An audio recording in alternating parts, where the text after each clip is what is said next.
Hey everybody, welcome back to Waters Acres. We're going to go over something real quick here today. The Ford N-Series tractor hydraulic pump chambers. A young lady named Rachel does a great video on how these pumps are rebuilt, but she really skips over this chamber and the valves that go in it.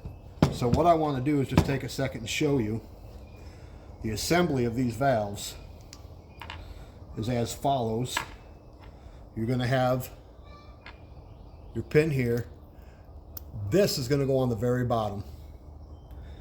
Then you're going to take your first valve and that's going to slide down there like that. Then your spring is going to go on. And then this last piece right here, I'll get it in front of the camera for you. This is going to go on like this.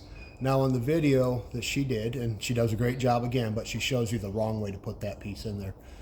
I just want to make sure if you're doing this, I was struggling with it a little bit myself. I got it figured out.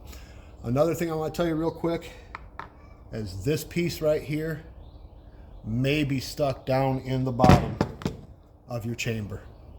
And they are kind of hard to get out of there. You're going to need a real long pair of needle nose pliers to pull them out of there. You can see this one right here. Now, after you get all that done,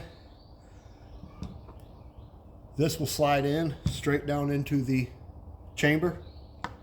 Once that's in the chamber, you'll take your new plunger, put that over there, and then reassemble it. There's not much to it, folks. Really isn't.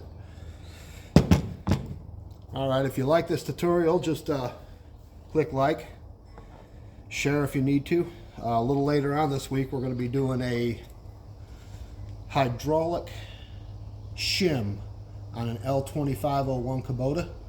And we're also going to be doing a overrun clutch install on a 51 Ford 8N. Thank you all very much for watching my video.